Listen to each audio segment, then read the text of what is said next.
Bonsoir, bonsoir tout le monde. On va démarrer dans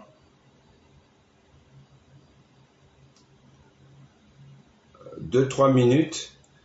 Ce que je cherche surtout, c'est mon numéro de téléphone par lequel vous allez m'appeler tout à l'heure. Et il faudrait que je crois que vous appelez ça épingler. Il faudrait que j'épingle ça, je ne sais pas le faire. Vous allez certainement m'aider pour que les gens puissent appeler par ce numéro tout à l'heure.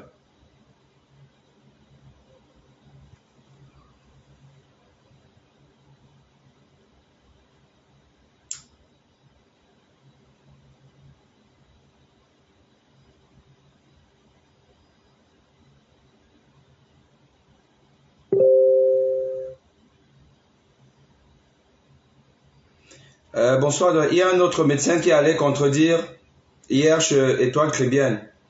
Ben, vous savez, la médecine, la médecine, ce n'est pas l'église. La médecine, ce n'est pas un dogme. Ou quand quelqu'un a dit que c'est ça, ça veut dire que c'est forcément ça.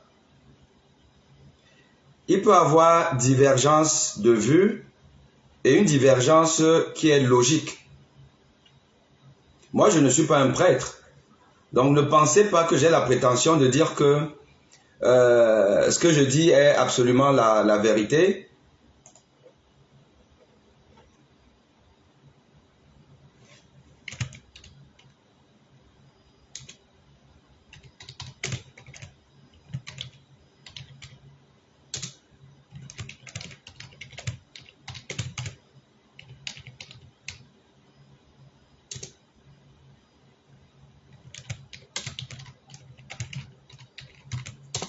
Non, moi-même, j'ai participé hier à un direct. Il y a un de brillants internautes qui est au Canada, Monsieur Ndachwa, qui m'a invité juste après mon direct. Il m'a invité à participer à son direct. J'étais fatigué quand même. J'ai eu une journée très compliquée hier, avec entre deux un bloc opératoire. C'est pour ça que je n'ai pas fait le direct hier midi. Et après, je suis revenu consulter. Et après, je vous ai fait le direct. Vous avez vu, on a fait à peu près 3 heures de temps. Donc, je suis parti de ce bureau hier. Il était 23 heures. Ou peut-être même 23 heures plus. Donc, arrivé à la maison, là, j'étais même garé. Je venais juste de garer pour sortir et aller chez moi. Quand il m'a appelé pour me dire que il souhaiterait que je donne un avis dans son direct. Bon, écoutez, c'était compliqué, mais c'est quelqu'un de très bien. D'ailleurs, je vous invite à suivre souvent ces directs. Je me suis abonné sur sa page.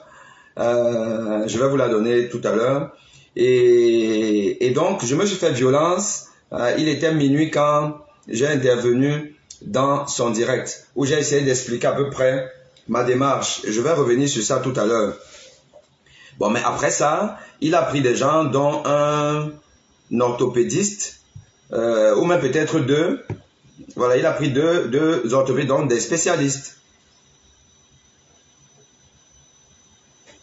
qui, effectivement, au moins un a contredit ma thèse, où il a dit que il n'est pas possible de faire une embolie graisseuse à partir d'une fracture de l'humérus. L'humérus, c'est l'os long du bras.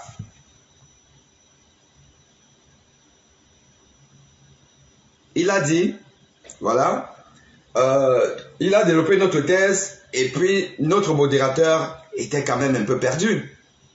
Il était perdu parce que, en plus, lui n'est pas médecin et vous n'êtes pas des médecins. Et je comprends que vous soyez perdu. Et ça vous rappelle quoi? Ça vous rappelle l'histoire de la Covid, non? Ça vous rappelle l'histoire de la Covid où il y avait plusieurs théories, plusieurs théorèmes. ça allait dans tous les sens. Entre les médecins, on ne s'entendait pas forcément. À plus forte raison, vous. On vous embrouillait plus qu'autre chose. Mais ce qui est important et qui est beau en médecine, c'est que, la vérité finit toujours par triompher. La vérité finit toujours par triompher en médecine. Vous pouvez faire tout. Le temps est le juge de paix en médecine. Si vous vous trompez de diagnostic chez un malade, si vous vous trompez de diagnostic, sa maladie va évoluer, non? Si vous donnez un traitement qui ne correspond pas à la maladie qu'il a, parce que vous avez fait un faux diagnostic, mais la maladie va évoluer. Et in fine, vous allez vous rendre compte que votre traitement ne marche pas. Et il y a des situations, des maladies pour lesquelles, parfois, en toute honnêteté, c'est compliqué. Parce que tel a telle approche, l'autre a une autre approche, ainsi de suite. Et puis, voilà. Souvent, qu'est-ce qui fait, qui est l'arbitre? Soit c'est certains examens qu'on appelle l'imagerie. L'imagerie. Pour certaines maladies, ça peut être le scanner, pour d'autres l'IRM, pour certains l'échographie, la radio, ainsi de suite là, qui met finalement d'accord tout le monde. Lorsque la démarche diagnostic clinique, symptômes, interrogatoires, auscultation, palpation, tout ça là, bon, on n'arrive pas vraiment à s'entendre et tout, c'est l'imagerie qui vient nous dire que non, c'est telle chose ou c'est telle chose. Mais parfois, même l'imagerie n'y arrive pas. Parce qu'il n'y a pas un outil diagnostique qui est fiable à 100%. Ça n'existe pas. Peut-être parce que l'outil lui-même, l'appareil, son logiciel, son application n'est pas suffisamment performant pour atteindre l'idéal de 100%. Ou alors, ça peut être l'opérateur, celui qui interprète, qui analyse, qui n'a pas forcément toutes les connaissances. Et on va vous donner un diagnostic qui n'est peut-être pas bon. Donc, il y a toujours une marge d'erreur. Et donc, parfois, quand ça ne va pas, le juge de paix, c'est souvent l'autopsie. On va vraiment disséquer organe par organe pour regarder ce qu'il y a. Et là aussi même, il y a une limite qui est l'opérateur, l'expert, l'anatomopathologiste, comme on l'appelle, le légiste. S'il n'a pas la compétence nécessaire, ben, il peut se tromper. C'est dire si en médecine, parfois, on n'y arrive pas. Mais ce qui est important en médecine, et ça j'espère que mes étudiants sont en ligne, et les étudiants sont en ligne, les médecins sont en ligne. Ce qui est important en médecine, c'est d'avoir la bonne démarche diagnostique. Poser les bonnes questions, amener bien le sujet pour arriver à un diagnostic.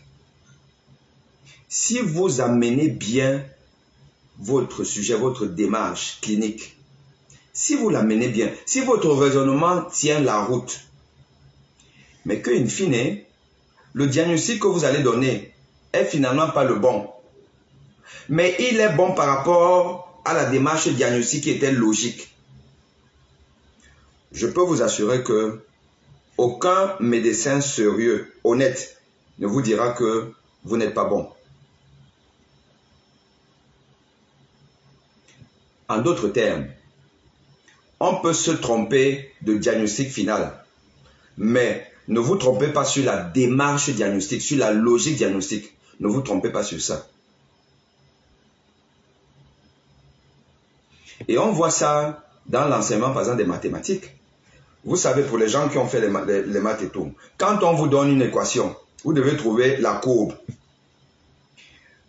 Vous pouvez, parce que vous avez commis une erreur, vous avez mis 1 à la place de 2 ou quelque chose comme ça là. Vous allez finir par trouver un domaine de définition et une courbe qui n'est pas exacte. L'enseignant sérieux ne va pas vous donner 0 parce que votre courbe n'est finalement pas bonne. Il va regarder votre démarche diagnostique, votre démarche, comment vous avez raisonné. Et on se rend compte que mais vous êtes trompé de chiffre, mais 1 à la place de 2, ainsi de suite là. On ne vous donne pas 0. C'est ce qu'on appelle l'intelligence. Être intelligent, c'est savoir cerner le problème, définir la problématique, apporter les éléments qui permettent donc de résoudre cette problématique. Maintenant, si vous n'y arrivez pas, c'est pas grave, c'est la démarche qui est importante. Donc, tout ça, c'est pour vous dire que,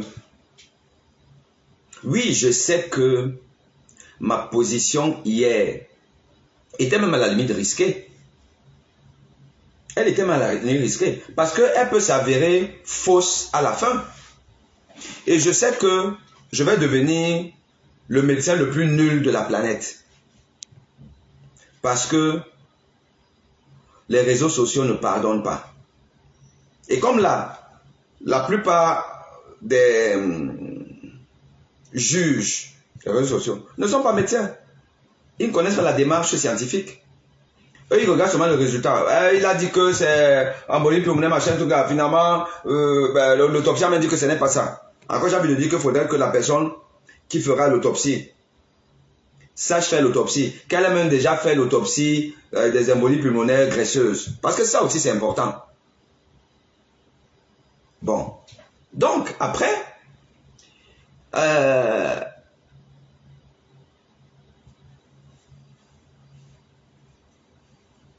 je prends le risque de dire que, et tout à l'heure, je vais vous soutenir encore ma thèse. Et je vais aborder aussi les opinions diverses que j'ai entendues de certains confrères. Et nous allons parler de l'avis des experts neutres. J'entends par neutres qui n'ont aucun lien avec le Cameroun, ne savent même pas ce qui se passe là-bas et ont donné des avis à partir du dossier clinique que je leur ai présenté. Et je vais vous dire ce qu'ils ont dit. 3 experts de 3 hôpitaux français. Et on va essayer d'avancer.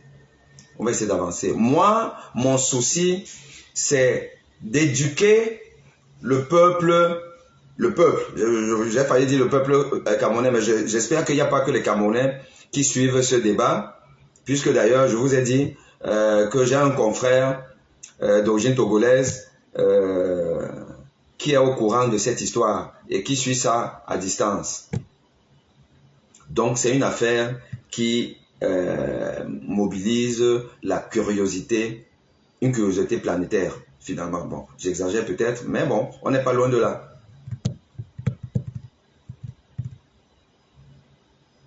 Alors, avant de rentrer dans le vif du sujet, je voudrais faire un hommage appuyé à une personne grâce à qui mon réseau social se développe de manière assez satisfaisante.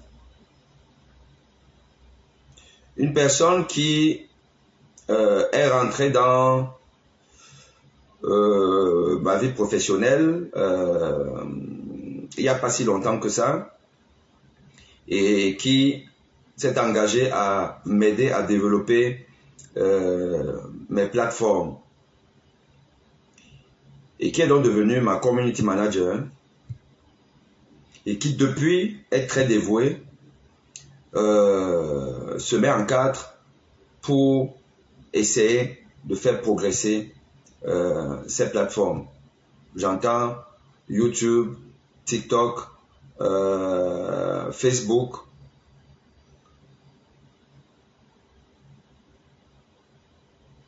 J'ai oublié cette nom. LinkedIn, non, elle s'occupe pas de ça et puis bon, je dois essayer de développer ça davantage.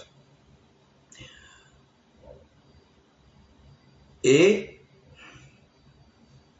malheureusement, je dirais malheureusement, à la faveur d'événements malheureux,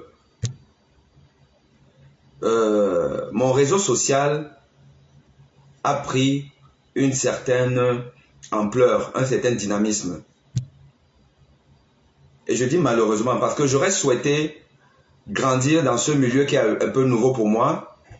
J'aurais souhaité grandir autrement. J'aurais souhaité grandir simplement parce que je vous fais des enseignements, comme je le fais quand même de temps en temps, des enseignements sur des questions bien précises, surtout quand j'ai des cas cliniques de malades, où je partage avec vous ces connaissances-là. J'aurais souhaité que c'est avec ça que je progresse et que quand je vous fais des directs sur l'enseignement, sur l'éducation et tout, qu'il y ait assez de monde comme là maintenant et que ça progresse. Malheureusement, c'est à la faveur du décès de Kabwa Nandji que beaucoup de gens m'ont même connu. Et mes abonnés ont doublé. Et il a fallu encore attendre le décès maintenant qui nous querelle actuellement pour que ça double à nouveau. Moi hier, quand j'ai vu, ou c'est hier ou ce matin, 1000, ou c'est 1200 ou 1300 partages. 1300 partages. Un médecin, Aimé Boni. Mais moi j'ai cru que je rêvais. Ça c'est les histoires des influenceurs qui parlent du piment, qui parlent du Njansan, qui parlent de je ne sais pas trop quoi. Ça c'est pour vous. C'est pas pour les médecins. C'est pas pour dire que on n'apprécie pas ça. Mais on se rend compte que en réalité, le peuple d'aujourd'hui, la jeunesse d'aujourd'hui, n'aime pas les bonnes choses, n'aime pas s'éduquer, n'aime pas apprendre. Vous pleurez que voir un médecin, c'est la magie. Voir, même ici en France, pour que les gens aient des rendez-vous de consultation chez les spécialistes, c'est la mort. Maintenant, la médecine vient vers vous, à domicile. Il faut seulement que vous ayez quelques mégas, que vous cliquez pour apprendre. Vous n'apprenez pas. Il faut qu'il y ait des événements malheureux comme ça là. Parce que c'est plus par voyeurisme. C'est plus par voyeurisme. Plus vous partez chez vos gens qui font le business de la mort. Après, vous venez dans chez nous pour avoir quand même un petit avis d'expert là, et puis vous repartez là-bas. Et puis vous revenez, peut-être pour nous insulter, et vous repartez là-bas. Mais ce n'est pas parce que vous voulez vraiment apprendre. Et ça, je dis que c'est dommage. Ce n'est pas normal que un médecin enseignant qui décide de consacrer une partie de son temps pour vous faire du bénévolat, qui traîne avec les 4000 abonnés, machin truc, et il a fallu qu'il y ait une histoire qui ne devrait pas exister. Parce que dans un pays sérieux, si on était dans un pays sérieux, Kabwa Nandji ne serait pas décédé. Il a fallu ça pour que je me trouve avec 10 cas. Il faut un autre cas pour que là, comme ça, là, en 2 jours, vous êtes monté là sur Facebook, Aimé Boni à 16 cas. Est-ce que c'est normal? C'est pas normal. Excusez-moi de vous dire ça, ce n'est pas normal. Le médecin n'a pas pour vocation de faire le buzz pour être connu.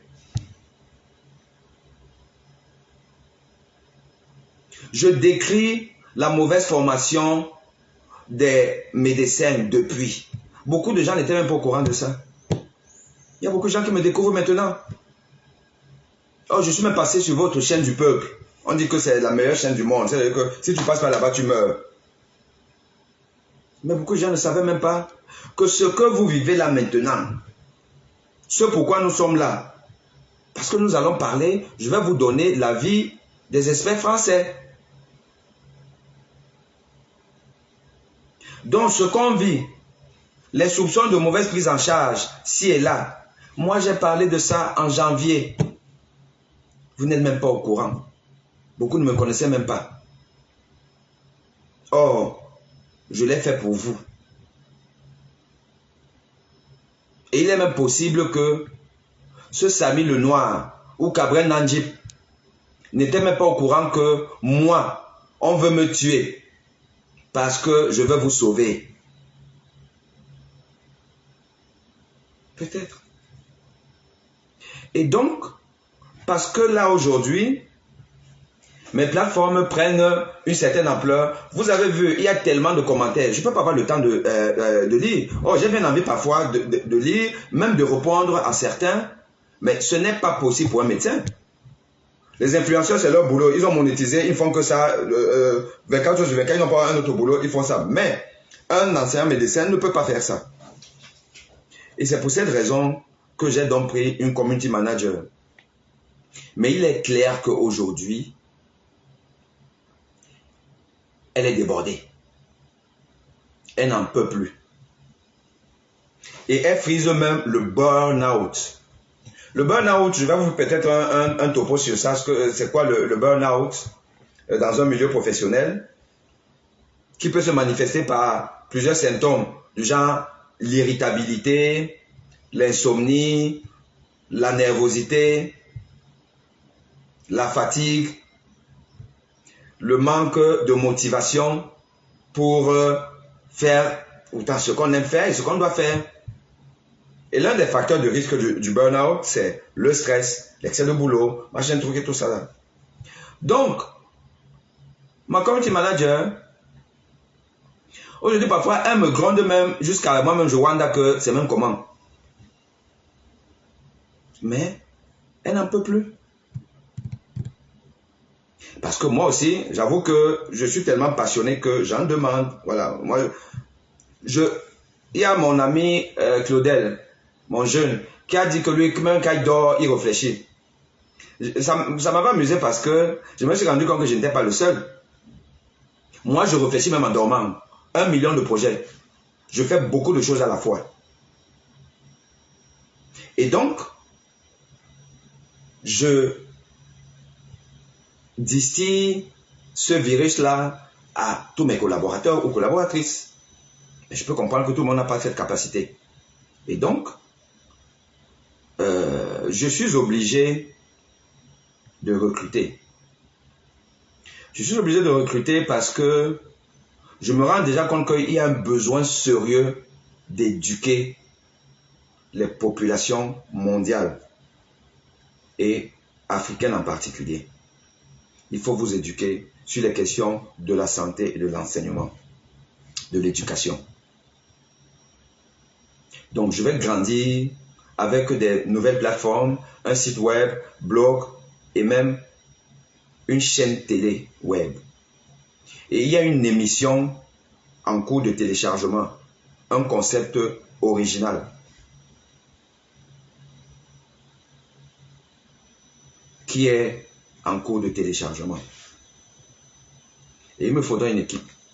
Tout ça, c'est pour vous dire que celles et ceux qui aiment cette aventure, qui ont des aptitudes et capacités dans tout ce qui est communication, web, community manager et autres, réseautage et tout ça là, écrivez-moi inbox.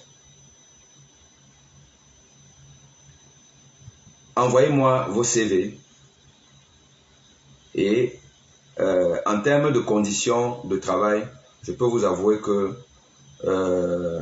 celles et ceux qui travaillent avec moi savent comment ça se passe. Parce que j'estime qu'il faut savoir donner les meilleures conditions possibles à ses collaborateurs. Tu ne peux pas être un chef d'entreprise qui est hyper riche et avoir des employés hyper pauvres. Ce n'est pas normal. Donc, une fois de plus, je dis merci beaucoup à ma community manager qui veut se reposer et elle en a le droit. Et on va essayer de renouveler, de faire grandir mon équipe et on va faire de belles choses.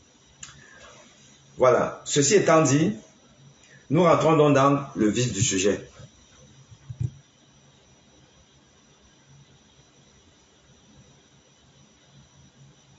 Nous parlons des causes potentielles du décès de Samy Lenoir. Et je voudrais que nous entendions sur un fait, qui est que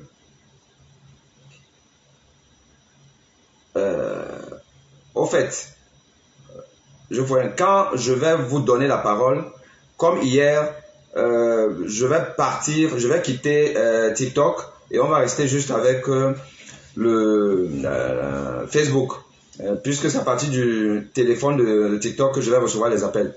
Donc, on parle du fait que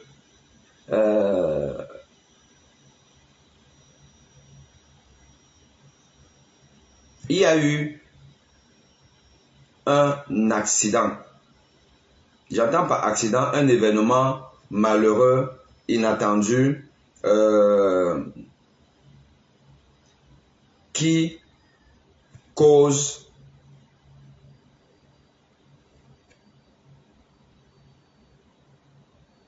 un incident corporel. Et l'incident corporel, ici, là, c'est la fracture qu'a subi le web comédien Samy. Et ça, ce n'est pas discutable. Qu'il y a eu une fracture de son bras et du fémur. Et a priori, c'est une fracture complexe qui a donc été pris en charge d'une certaine manière dont on parlera, avec une prise en charge en deux temps. D'abord à Kribi, officiellement à l'hôpital de district, avec difficulté de prise en charge là-bas pour absence de plateau technique et transfert à Yaoundé. Un transfert qui s'est fait dans des conditions non recommandables, c'est-à-dire qu'un transfert non médicalisé et sans immobilisation nécessaire, car cette fracture-là doit être immobilisée pour éviter déjà son aggravation de la fracture et tout, et des complications autres, telles que un nerf qui peut se coincer, un vaisseau sanguin qui peut être abîmé avec saignement, ou une translocation de la graisse qui va dans la circulation sanguine et qui va développer donc ce que j'ai, ma théorie d'embolie pulmonaire graisseuse. Mais il y a des gens qui disent que ce n'est pas possible quand c'est un os des membres supérieurs, que ce n'est que les os des membres inférieurs qui sont pourvoyeurs d'embolie graisseuse. Ça, c'est une théorie qui prospère partout dans le milieu, même dans le milieu scientifique, pas seulement dans les réseaux sociaux, même dans le milieu scientifique. Ok, nous reviendrons sur ça. Et je vous ai dit hier que le mécanisme de ça, c'est que ces gouttelettes de graisse qui arrivent dans le sang, parce que c'est de la graisse, donc c'est comme de l'huile qui arrive dans un liquide, on va dire par exemple de l'eau. Et cette graisse-là va surnager et va évoluer avec le mouvement du sang. Et comme c'est des veines, les veines reviennent toujours vers le cœur. Si vous prenez de l'huile, vous mettez dans de l'eau, lui va surnager. Si vous prenez un os, vous jetez dans de l'eau, ça va aller en bas parce que la densité de l'os est plus importante. Donc, ce n'est pas des débris d'os qui peuvent aller inonder les poumons, mais plutôt la graisse. Mais une fois de plus, des gens ont dit que non, c'est pas possible parce que c'est l'humérus. Ok. Et moi, je suis parti sur cette théorie-là à partir des faits bien précis. C'est que l'hôpital nous a pondu un rapport. Un rapport qui dit que il y a eu, à un moment donné, de sa prise en charge, non seulement détresse respiratoire, c'est-à-dire que difficulté à respirer, baisse de la tension artérielle, hypotension artérielle et trouble du rythme cardiaque, certainement ventriculaire. Et donc, moi, en tant que cardiologue, je rentre en jeu. Et je me dis que un jeune de 33 ans, qui a priori, une fois de plus a priori, parce que nous tous nous pouvons entraîner des maladies sans le savoir, mais qui a priori est bien portant et a donc un cœur qui n'a pas de problème. Parce que j'ose même croire que, avant d'être opéré, il a eu une consultation anesthésiste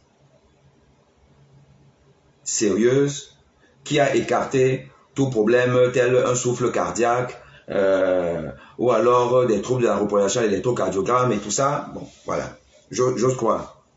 Et donc, du coup,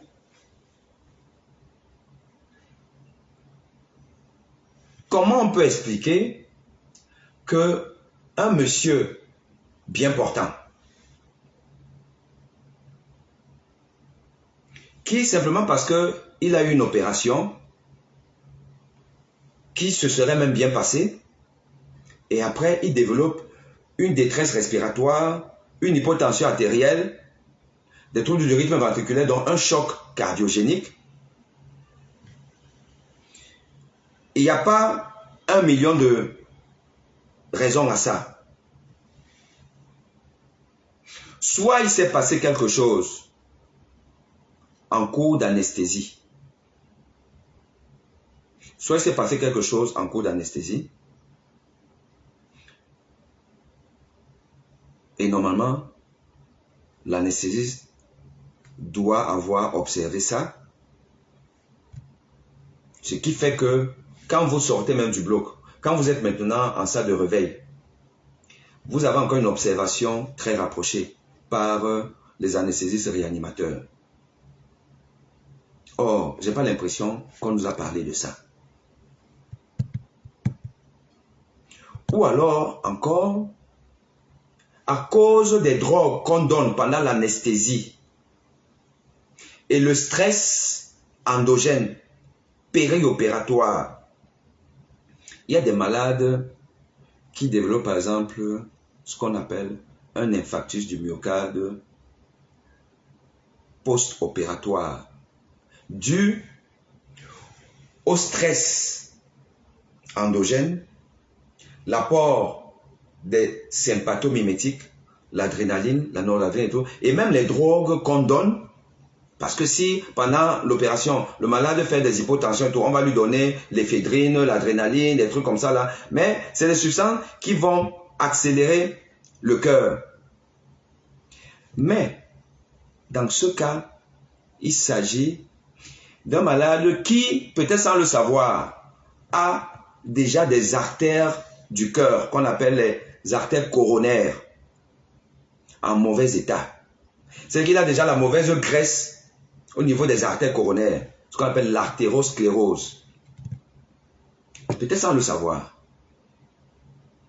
Et ça va se révéler donc à la faveur de l'opération et tout ce qui va se passer. Le malade, il a saigné, on est obligé de faire la transfusion, mais quand il saigne, s'il perd du sang, ça veut dire que son volume sanguin total diminue. Et si le volume sanguin diminue, c'est-à-dire que le sang qui arrive même au niveau du cœur par les artères coronaires aussi diminue. Et si ça diminue alors que le monsieur a déjà des artères qui ne sont pas en bon état, ça peut provoquer une ischémie myocardique.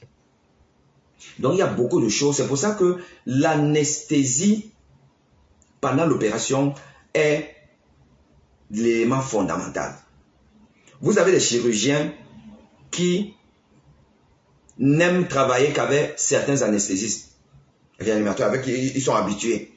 Parce qu'ils font confiance. Ils savent que bon, quand je suis avec lui là, les histoires des paramètres vitaux et tout ça là, il contrôle tout, pas de problème. Parce que l'anesthésie. Et nous, les médecins qui faisons de l'intervention, de la chirurgie,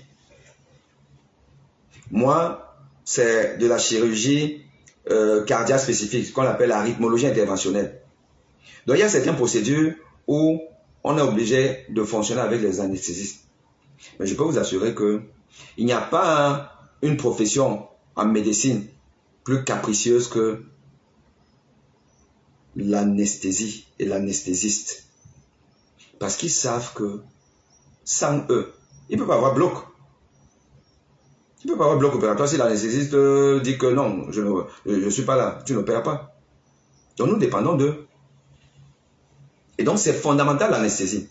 Et donc, avec le temps, on s'est rendu compte que pour éviter donc des incidents tels que les infarctus per ou post-opératoires qui ont donc un pronostic vital très réservé, il faut faire un bilan préopératoire qui contient donc, enfin, qui comprend la recherche d'une ischémie silencieuse. Donc c'est-à-dire un malade, on sait que celui-ci donc quand il n'y a pas d'effort, ça va, mais s'il y a un effort, et l'effort ça peut mettre aussi un effort physiologique de stress pendant l'opération, et tout ça comme j'ai dit, que celui-là, il va donc développer une ischémie du myocarde. Et donc, c'est des malades qui, avant l'opération, et surtout en fonction des opérations, et il y a des opérations qui sont des opérations lourdes, où on perd beaucoup de sang, où ça dure longtemps, ainsi de suite, donc c'est assez à risque. Et dans ce cas, le bilan préopératoire comprend la recherche d'une ischémie silencieuse du myocarde, donc du cœur. Les patients d'un certain âge, déjà, patient âgé. Parce qu'un patient âgé de 70 ans, 65 ans, 70 ans et plus, la probabilité qu'il ait déjà des artères du cœur un peu abîmées, elle est importante. Ou des patients diabétiques, ou le patient fumeur, le patient qui fume beaucoup et tout ça. On va leur demander au minimum un électrocardiogramme, parfois même un test d'effort, une échographie cardiaque, pour éliminer une cardiopathie ischémique silencieuse qui peut développer ce que Samy Lenoir a eu. Mais le problème ici, ce qui ne tient pas la route pour évoquer cette complication-là, c'est que à 33 ans, avoir déjà des artères du cœur pas en bon état, c'est d'une rareté pas possible. Mais il faut jamais dire que ça n'existe pas, mais c'est d'une rareté pas possible.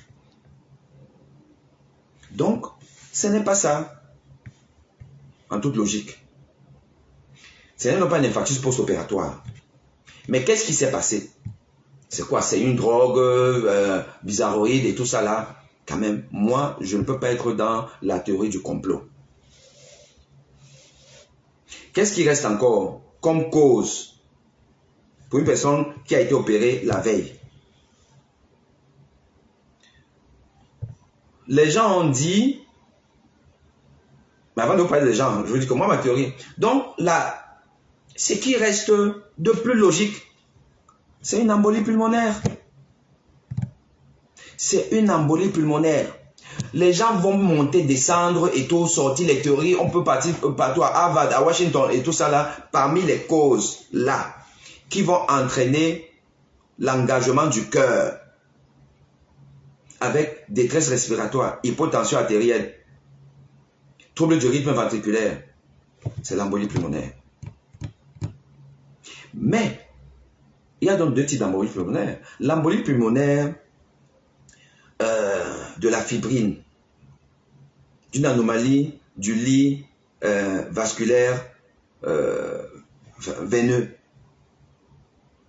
Il faut que le patient soit, peut-être immobilisé longtemps, où il ne bouge pas, il est vraiment alité, sans avoir la prévention contre l'embolie pulmonaire. Les étudiants savent qu'on va donner des anticoagulants, le Lovenox et tout ça, là, l'enoxaparine, voilà.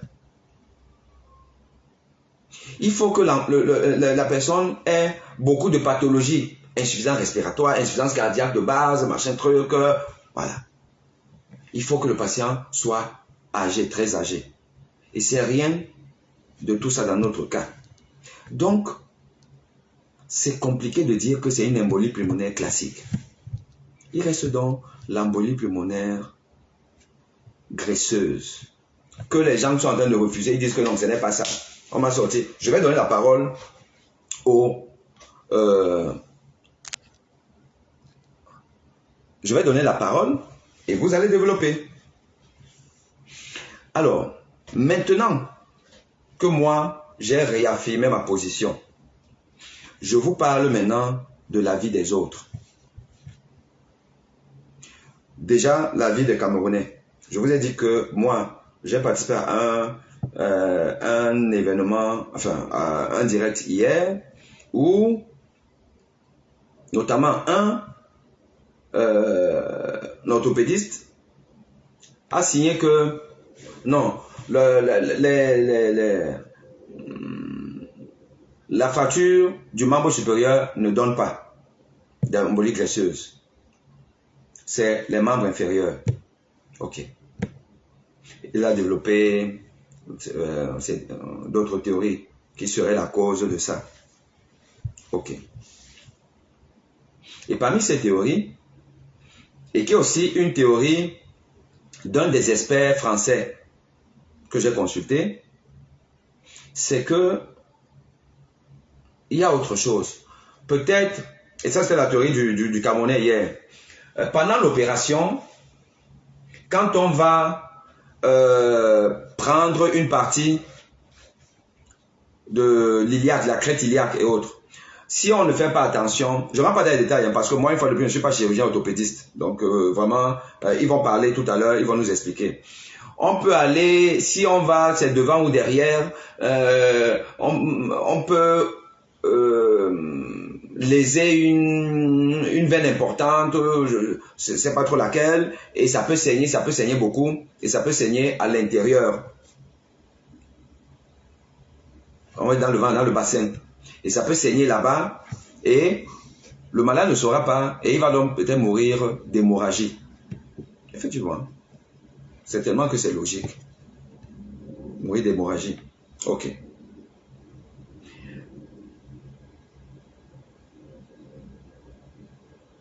Donc, je vais maintenant à Paris. Enfin, je suis à Paris. Dès ce matin, j'appelle des collègues orthopédistes. Et je vous cite les hôpitaux. J'ai d'abord appelé l'orthopédiste, enfin l'un des orthopédistes de mon hôpital, l'hôpital de Montfermeil, dans la région parisienne. Et là, c'était un interne senior. Et ici, là, c'est qu'un interne senior, c'est-à-dire que quelqu'un qui est en fin de cursus d'orthopédie, 4e année de spécialisation. Il m'a dit, prof, c'est rare, mais ce n'est pas impossible, mais c'est extrêmement rare qu'une fracture de l'humérus entraîne cela. Avis, premier avis, hôpital Montfermeil, service de traumatologie. Et après, j'appelle l'hôpital Saint-Camille à Brie-sur-Marne. C'est mon ancien hôpital. Enfin, j'ai été médecin dans cet hôpital. J'ai créé l'unité de rythmologie de l'hôpital Saint-Camille à Brie-sur-Marne à son temps, en 2010. Et j'y ai travaillé jusqu'en 2012. Je suis parti de là pour d'autres aventures, après avoir créé, laissé une unité qui aujourd'hui fonctionne de manière autonome pour poser les pacemakers et autres. Et j'ai appelé donc l'un des collègues orthopédistes là-bas, qui m'a dit, et c'est lui donc qui suit un peu cette actualité, et j'étais surpris de le savoir. Il m'a dit, Aimé, c'est difficile de penser que c'est ça. Regardez bien comment je dis et comment je reporte ce que les confrères disent. Hein. C'est parce que c'est quand même les eaux du bassin et autres, on dit jamais, mais vraiment, mais dans le cas précis, et j'ai vu les radios qui sont mises sur les réseaux, je ne pense pas que ce soit ça. Moi, je pense plutôt que c'est... Parce qu'il faut imaginer qu'il y a peut-être aussi un traumatisme crânien, voilà, et qu'il peut avoir saigné du cerveau, voilà. Donc, voilà un peu sa tendance. Mais, parce que je ne peux pas oublier, ce qu'il m'a dit à propos de l'indication opératoire, c'était le fait qu'à l'hôpital de la Caisse, on a opéré, donc on a décidé d'opérer le malade. Rappelez-moi que je vous parle de ça, parce que je ne veux pas mélanger les sujets. Là, pour l'instant, on est dans le sujet, est-ce que embolie graisseuse, c'est possible ou c'est pas possible?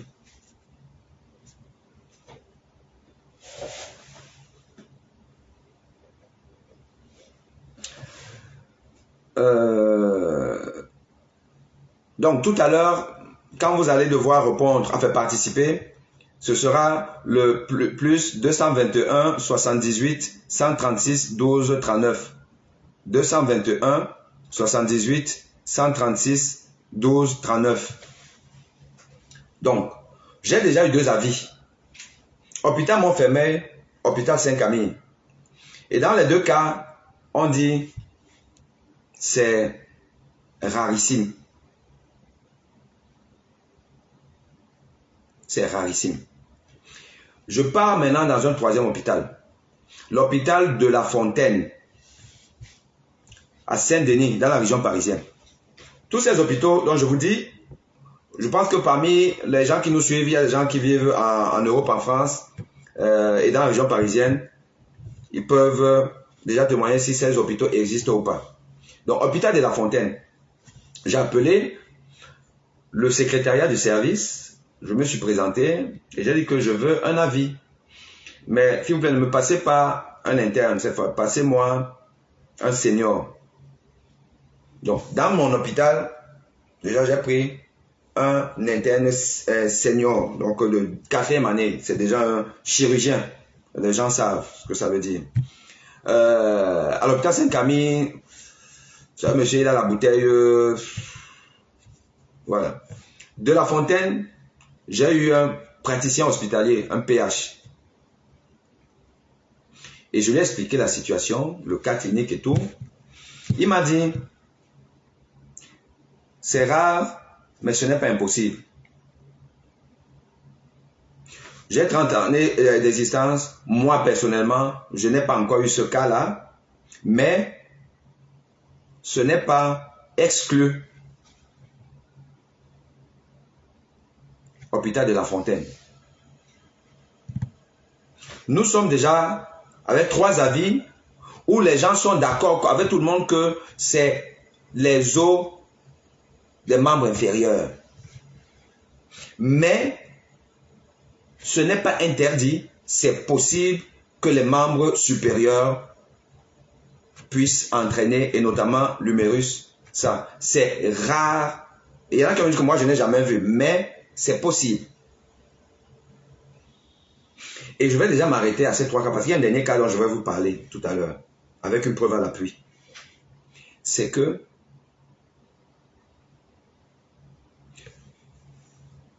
ce que nous savons de la littérature,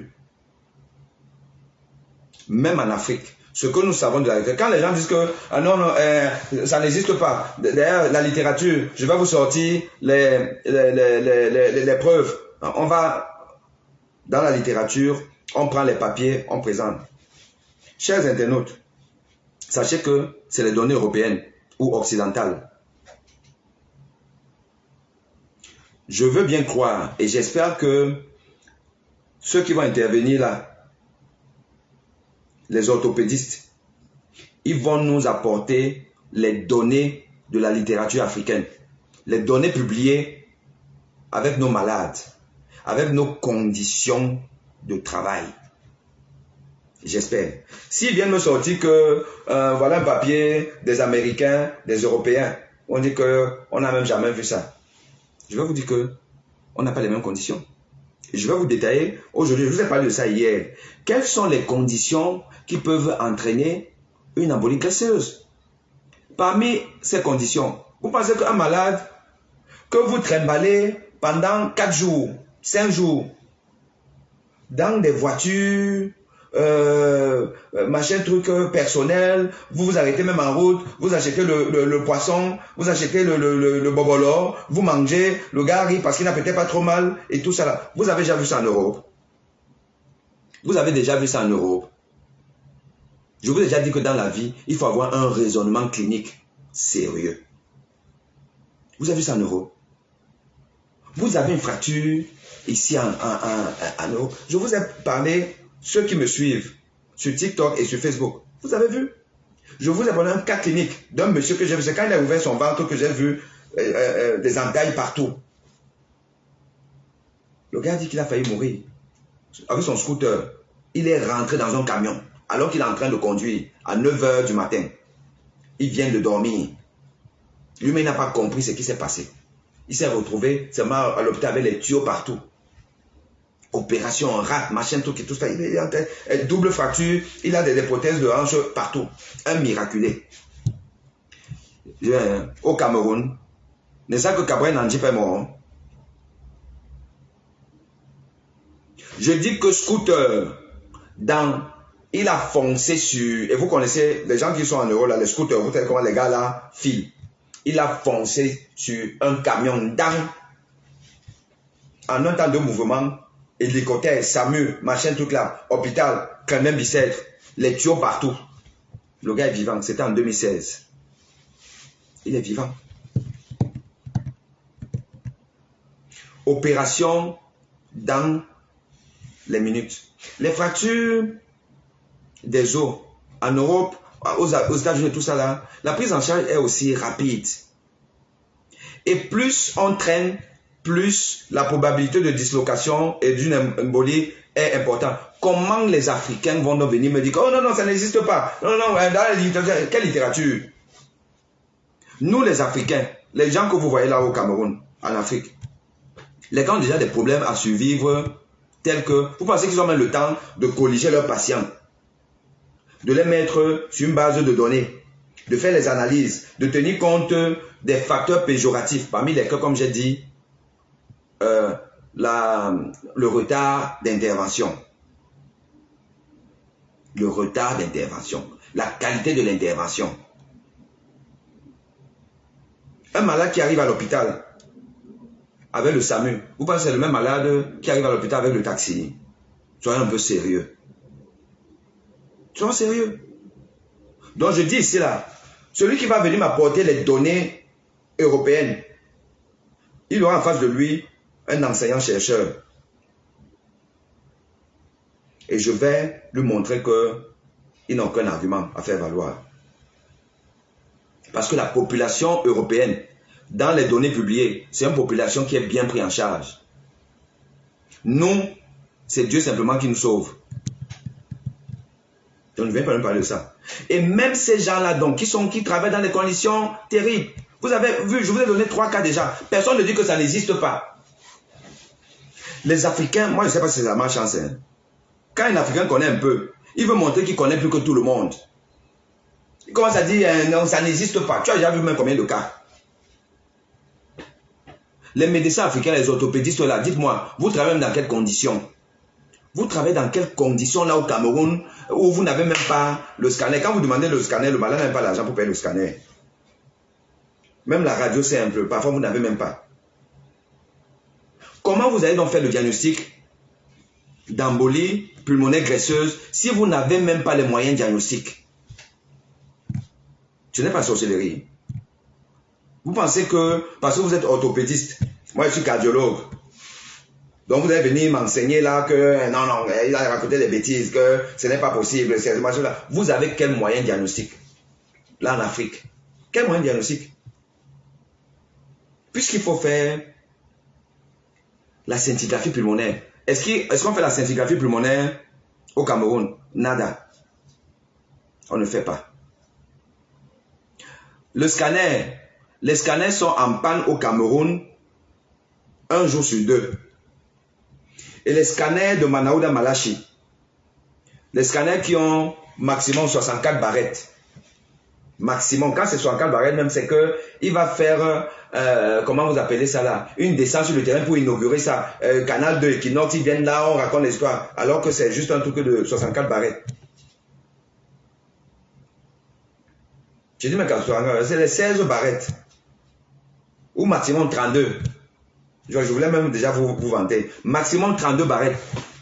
Alors que les scanners aujourd'hui, c'est 128 et des poussières. C'est-à-dire que les coupes les plus fines. Avec ces scanners comme ça là, le scanner va venir vous dire, scanner normal. Le scanner de l'hôpital de la Caisse, là, maintenant je mets, puisqu'on est tous dans la recherche, hein, la recherche de la solution. On a dans le rapport, on nous a dit que il y a le scanner n'a rien montré. Maintenant, je vous mets au défi, allez savoir quel est le scanner que l'hôpital de la Caisse a. Si c'est un scanner sérieux ou pas. Si ce scanner-là peut fonctionner encore dans un hôpital français.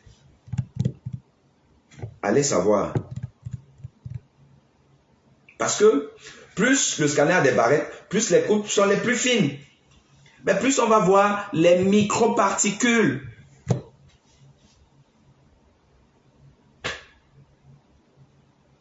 La médecine au Cameroun, c'est la guerre. La médecine au Cameroun, c'est la guerre. Je vous dis. Donc, au lieu d'être là, de monter, oh machin, tout là, non, il n'y avait pas de... non, on n'a pas vu le film non, il n'y a même pas eu un rallye et tout. Non, on n'a pas vu. Moi, je veux bien. Moi, je ne rentre pas dans ça. Je ne connais pas ça. Mais je dis, hein, vous êtes normal.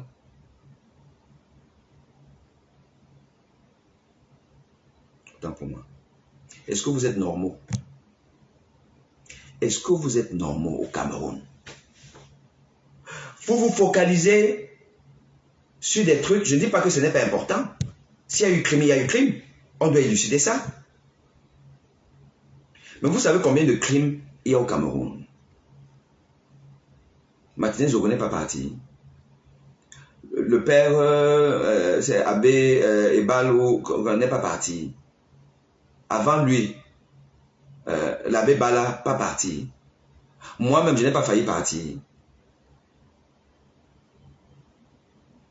Donc, on ne peut pas nous détourner juste contre ça. Oui, que la justice fasse son travail, dans les normes, dans les règles de l'art.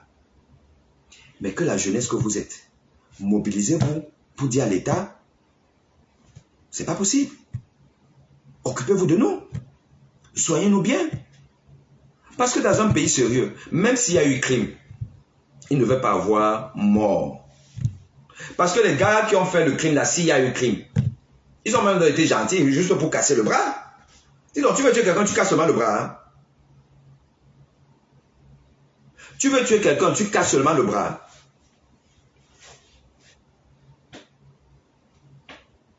En sachant que n'importe comment, quand le gars va sortir de là, il va quand même finir par parler un jour.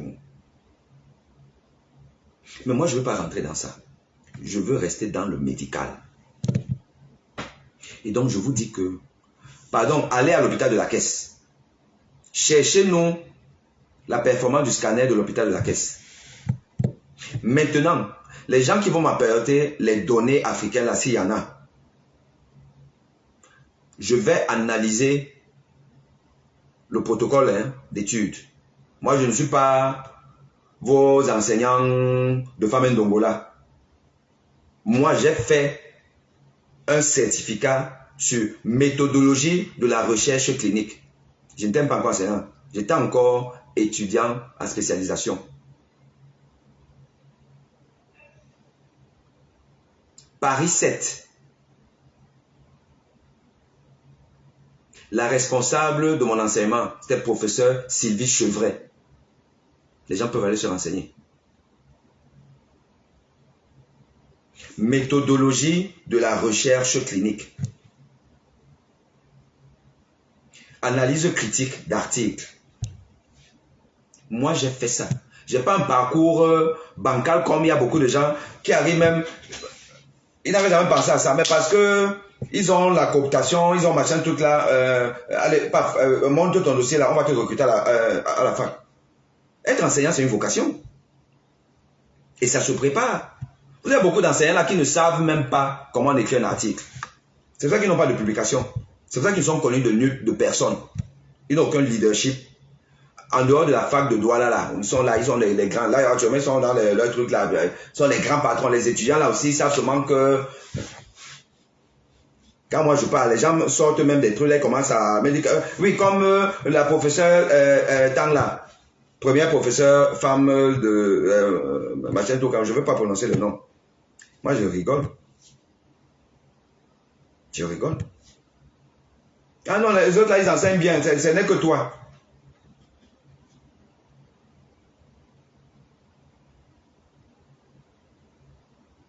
En septembre, je suis à Hong Kong. Dans une conférence où l'Afrique a tout un symposium. Et c'est moi qui mets la délégation africaine.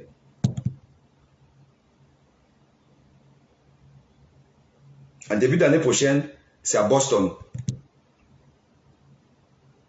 African Summit. Pour parler de la rythmologie mondiale. Et l'Afrique va venir avec son lot. Vous êtes là, vous mélangez les gens, machin truc là, vous me parlez que non, il ne connaît rien, il raconte les histoires, ce n'est pas possible. Ne m'apportez pas les données africaines. Et si vous m'apportez ça, je vais analyser. Quel est le scanner qui a été utilisé, ça a combien de barrettes, quelle est la probabilité de faire un diagnostic d'une embolie graisseuse. On va parler de ça. Et donc maintenant, je vous reviens donc sur mon dernier avis que j'ai eu aujourd'hui. J'ai appelé aussi un de mes anciens hôpitaux. Un hôpital qui a une réputation macabre, je vais dire, mais ce n'est pas de sa faute. Qui a défrayé une chronique, et ça reste dans les mémoires, du décès d'une très importante personnalité du monde. Qui peut me dire, déjà c'était quelle personnalité et c'est dans quel hôpital? Je ne vois même pas la contribution. Quel est l'hôpital, il y a quelques années, qui a défrayé une chronique macabre par le décès d'une très haute personnalité mondiale?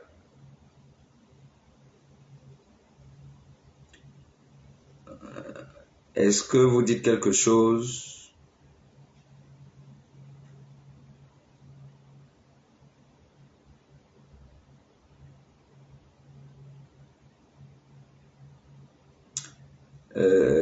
Michael Jackson. Oh, qui a dit Billy Buster. Ça, c'est sur TikTok. Donc, TikTok a gagné Facebook. TikTok a gagné Facebook. TikTok, Billy Buster a dit Lady Diana. Effectivement, Lady Diana est décédée à la Pitié-Salpêtrière après son accident mortel sous le pont de l'Alma, je pense que c'était bien ça. On l'a amené à la Pitié-Salpêtrière. Et maintenant, donc, l'hôpital Pitié-Salpêtrière, c'est là où je me suis formé en rythmologie, c'est l'Institut de cardiologie de la Pitié-Salpêtrière avec les professeurs Robert Frank et Guy Fontaine. Guy Fontaine qui est le découvreur d'une maladie qui est l'une des premières causes de mort subite du sportif, la dysplasie arythmogène du ventricule droit. C'est lui qui m'a vraiment initié à la recherche et aux publications. Bon, mais ça, c'est juste en aparté, peut-être pour me vanter un peu. Accordez-moi aussi ça, de temps en temps. Et donc, le service de traumatologie, orthopédie de la Pitié-Salpêtrière. Maintenant, un autre quiz. Ce service a quelle réputation? Quel est l'un des faits qui a fait la réputation de ce service de traumatologie, orthopédie de la Pitié-Salpêtrière? Qui c'est? Oui, bon hôpital en diabétologie, bien sûr. Guylaine Noubissi, l'hôpital central de Bafang, non, c'est le deuxième meilleur hôpital du monde. C'est d'abord la Pitié, après ce sera Bafang. Oui, alors, qui c'est? Je vais encore voir qui va gagner, Facebook ou alors TikTok.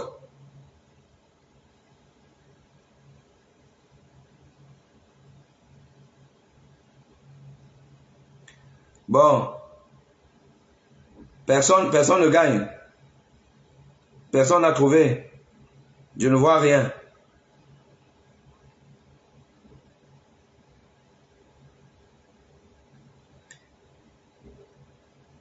L'hôpital, le service le service de traumatologie de la Pitié-Salpêtrière s'est fait une réputation. C'est à l'occasion de quoi? Bon, vous ne savez pas, je vais donc vous dire.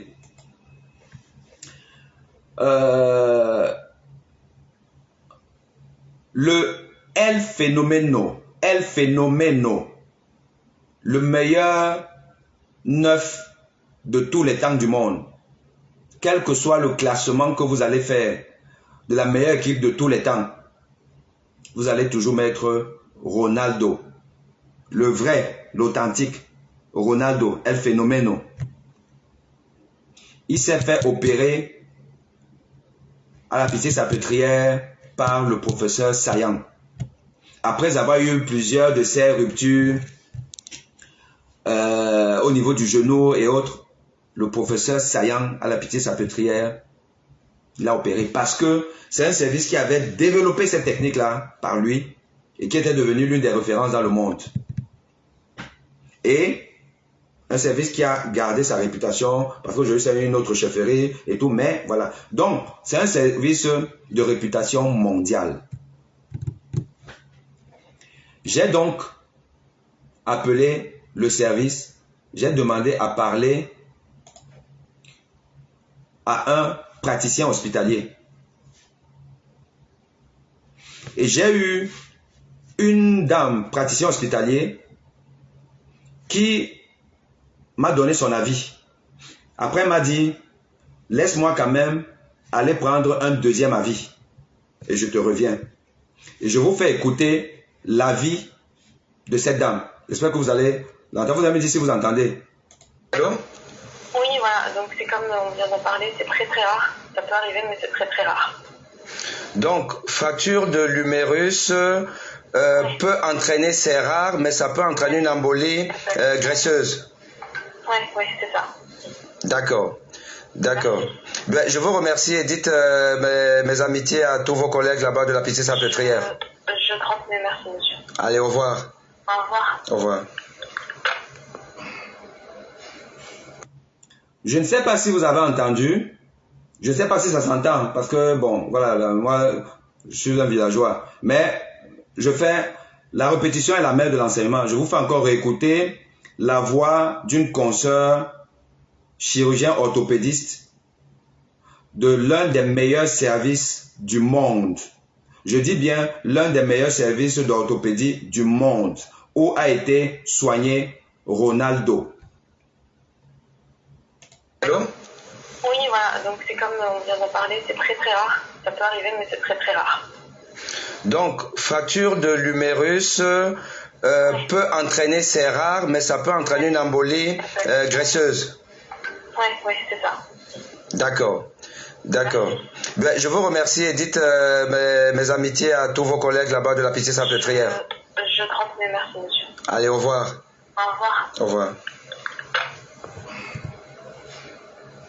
Ok. C'est très très rare, mais c'est possible. C'est très très rare. Les gens qui appellent là, quand quelqu'un m'appelle maintenant, ça veut dire qu'il n'est pas en train de suivre le live. Parce que j'ai dit que je vais prendre des gens juste après mon topo qui est déjà quasiment à la fin. Parce que ça c'était le clou. C'est arrivé quasiment à la fin. Et je vais donc arrêter TikTok. Tous les gens de TikTok, s'il vous plaît, abonnez-vous à ma page si vous voulez. Allez donc sur la page Facebook et on va commencer maintenant la discussion, l'échange sur Facebook. Donc, vous avez entendu, c'est rare. Elle a même ajouté, c'est très très rare. Mais c'est possible. Ça, elle m'a d'abord dit ça. Elle m'a dit, attends, je vais prendre un second avis. C'est quand elle a dit que je vais prendre un second avis que j'ai eu la présence d'esprit que mais, je peux enregistrer. Et elle ne m'en voudra pas parce qu'on est dans l'éducation. Et elle savait pourquoi je faisais ça, cela. Et vous avez entendu 2 avis à la Pitié-Salpêtrière. On dit c'est possible. Et je réinsiste. C'est des gens qui parlent des données occidentales où le malade est bien soigné, où il est pris en charge dans des bonnes conditions. Pas dans notre Ngopomo de Yaoundé, de Toudi. Mais là-bas. Même donc ici, là, les gars disent que ça peut arriver. Et maintenant, des Africains qui travaillent dans des conditions de guerre me disent que c'est impossible. Je vous laisse vous-même juger. Une fois que j'ai dit ça, je reviens donc encore sur ma théorie.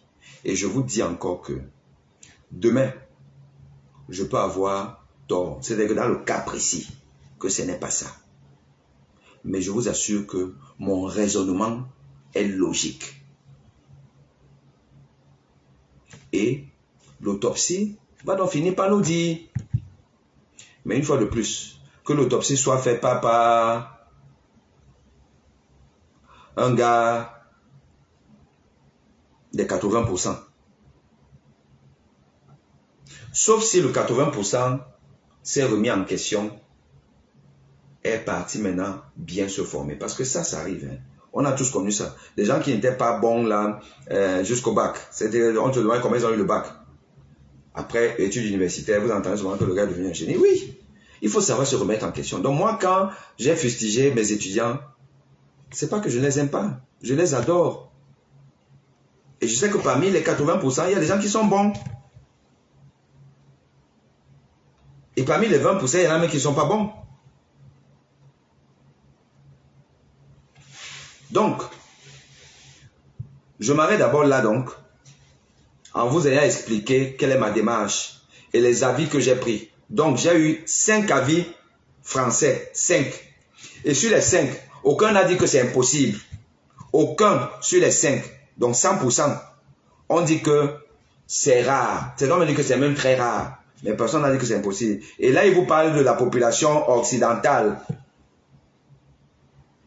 Où on ne traîne pas avec les trucs pendant 5 jours, n'importe comment.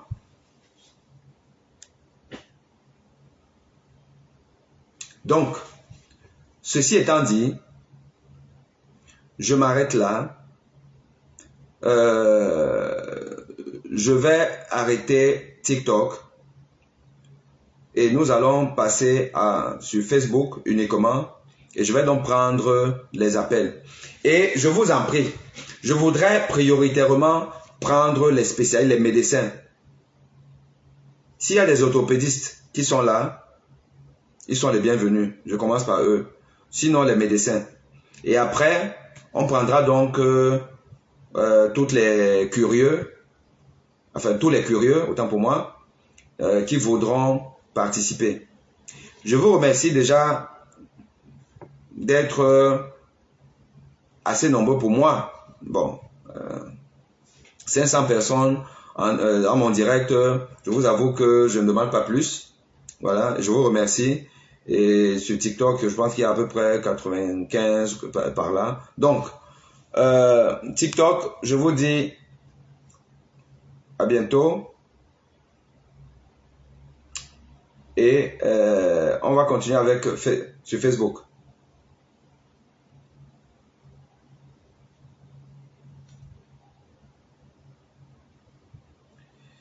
Est-ce qu'il y avait des questions sur TikTok à prendre? Merci docteur pour ce partage, histoire de... Bon, non. Allez, donc, je passe sur TikTok, sur Facebook. Et je vous laisse donc appeler, pour ceux qui veulent appeler et participer. À bientôt TikTok.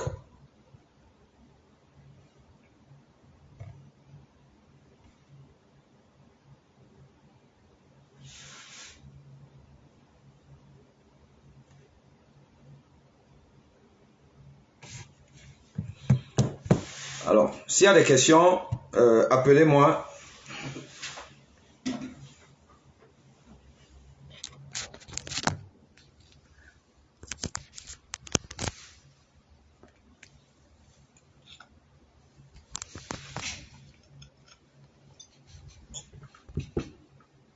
Oui, allô? Oui, bonsoir. Oui, bonsoir. Oui, et je m'intéresse à votre déroulé depuis que vous nous avez donné la possibilité de régaler les problèmes du Cameroun, de nous apporter certains éclaircissements. Nous ne venons pas vous critiquer, mais nous voulons juste les éclaircissements. Parce que vous avez commencé par hier, vous partez sur un premier exemple que vous êtes en train de démontrer et vous avez confronté votre thèse à d'autres personnes qui est quelque chose d'encourageant. Parce que vous avez d'autres visions que vous pouvez aussi développer. Ma première question était de savoir, dès lors qu'on part sur la double facture par rapport à une cause, il y a une cause, est-ce que vous êtes juste limité sur la facture et ne regardant pas l'objet qui a posé l'arrêt? Comme les cyclistes, lorsque le cycliste au virage glisse, la tête va taper le sol, mais ils sont déjà protégés par le casque. Alors que ce cas d'accident dont on parle de voiture, vous êtes resté uniquement sur la double facture. Et c'est pour ça qu'on peut souvent douter, parce que si vous regardez d'abord la cause d'accident, l'impact, où est-ce qu'il y a l'impact qui peut causer la suite que vous pouvez aussi développer. Vous voyez, parce que l'impact, la hauteur du choc va permettre peut-être de comprendre ce qui s'est passé. Et c'est de là que moi, j'étais en train d'attendre votre développer, parce que je ne suis pas médecin pour vous contredire.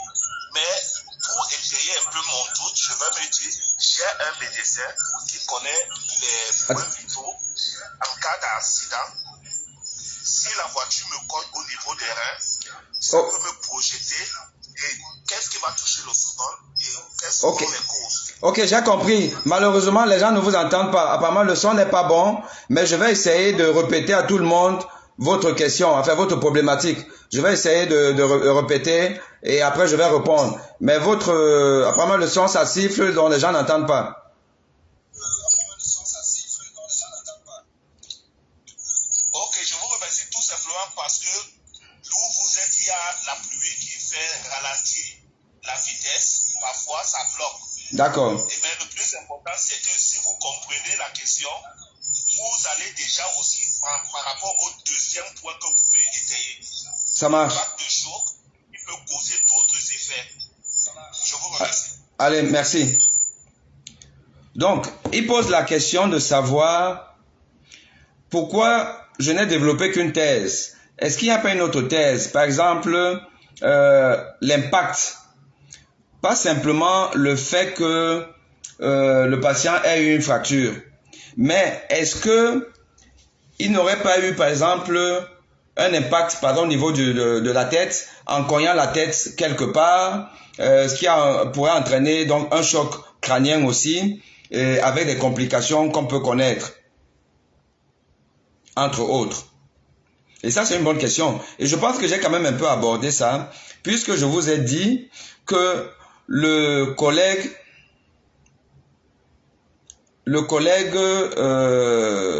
de l'hôpital Saint-Camille, par exemple, lui, il a dit que l'embole, c'est quand même peu probable. Il pense pas.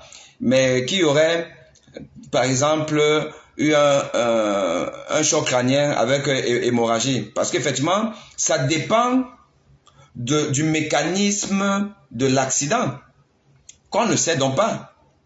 Et c'est pas à moi d'aller chercher à savoir effectivement il était où, comment ça s'est passé et ainsi de suite là. Bon, maintenant, comme c'est une affaire de procédure judiciaire, que les enquêteurs fassent une descente sur le terrain, qu'ils aillent demander à tout le monde, je sais pas s'il y a les caméras là où il était, comment ça s'est passé, voilà. Et puis je m'interroge quand même de savoir lui de son vivant, parce qu'il était quand même vivant. Il est quand même resté, je pense, au moins 5 jours après son accident. Il a parlé, il n'a pas parlé.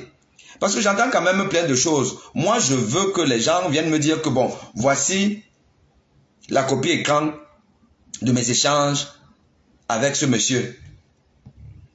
Les gens qui m'appellent sur le téléphone avec lequel je communique là, moi je ne comprends pas. Donc, mais ce Samy, il a parlé ou il n'a pas parlé? Il a expliqué aux gens ce qui s'est passé ou pas? Il n'a dit à personne du tout, avec preuve à l'appui. Lui avait preuve à l'appui.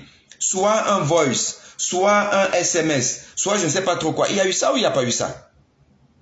Parce qu'effectivement, nous restons sur les faits qui sont démontrés qu'il y a eu fracture. Et on n'a pas dit qu'il y a eu autre chose. Maintenant, est-ce qu'il y a eu hémorragie cérébrale? Ce n'est pas compliqué si on a fait un scanner. J'ose croire qu'on a fait un scanner. Le scanner nous dit s'il y a eu un impact au niveau du crâne. Voilà. Maintenant, à propos, c'est qui est la théorie d'une autre personne?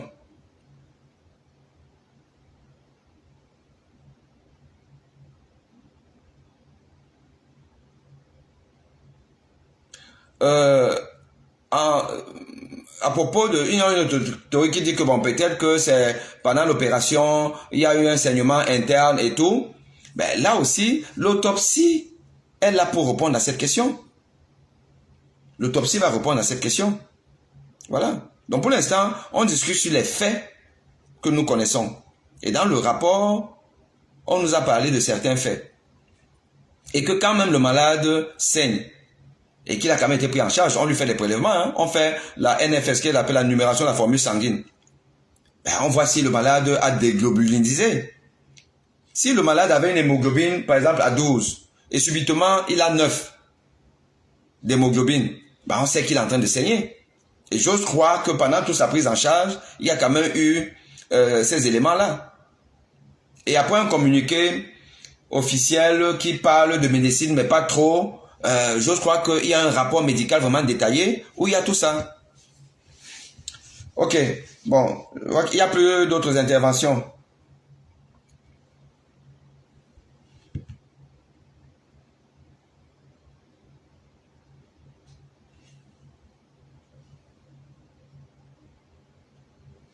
Oui, allô? Oui, allô? Oui, je peux intervenir?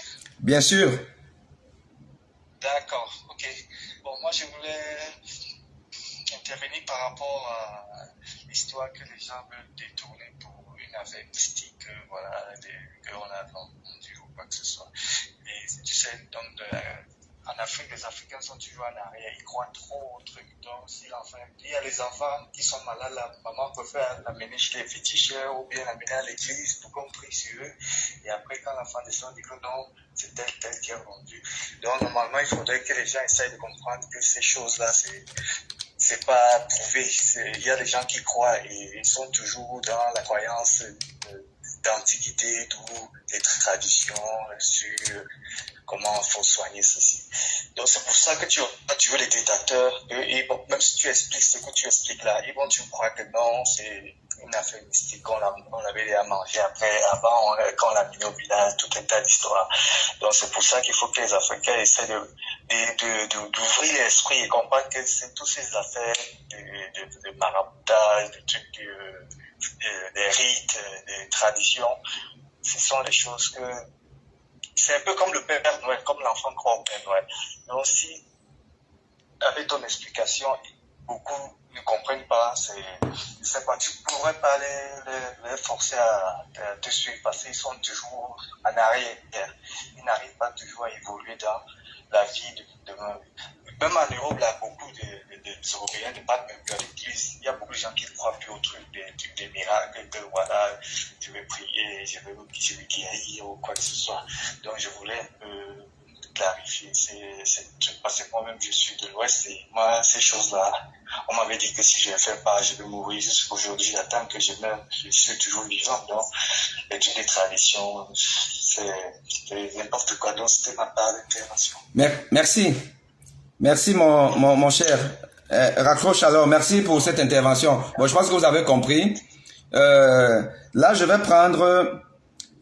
vais lire l'intervention d'une personne qui écrit: Bonsoir Doc, j'ai suivi votre direct et merci pour vos explications. Je peux vous confirmer que le jeune homme a bel et bien été victime d'un accident à Kribi. Il a été renversé par la voiture d'un collègue et c'est la femme de ce dernier qui était au volant. Il y a eu un constat et la dame a pris en charge les premiers soins au niveau de Kribi. Jusqu'au matin du malheureux décès, elle était en contact avec ceux qui étaient avec lui ce jour à Kribi. Vous avez éclairé l'opinion et toutes vos explications confirment mes craintes lorsque mon collègue m'a narré l'histoire de son transfert à Yaoundé. Bon, donc je vous ai lu la vie d'une dame qui dit que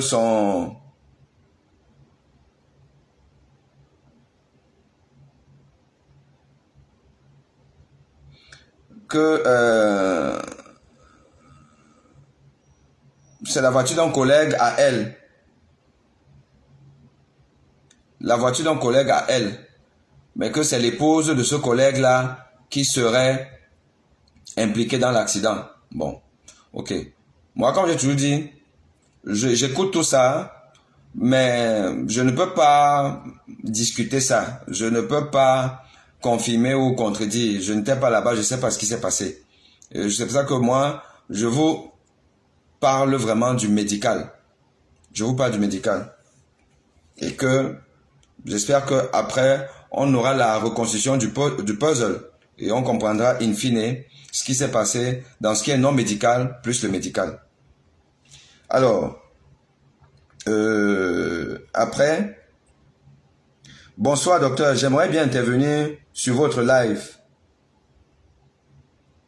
J'ai essayé d'appeler pour ajouter que parlant des embolies pulmonaires graisseuses, une fois que c'est soupçonné, il existe des méthodes de diagnostic, radio IRM, examen d'urine recherchant des cellules adipeuses. Et que comme intervention, on peut déjà placer le patient sous assistance respiratoire, comme vous l'avez signalé, jusqu'à l'intubation. Et qu'on peut aussi placer les filtres sur la veine cave pour prévenir. Merci pour votre éclairage et bonne continuation. Voilà. Donc voilà quelqu'un qui appelle, je crois, des États-Unis. Je vais un peu essayer de l'appeler s'il veut échanger directement avec vous.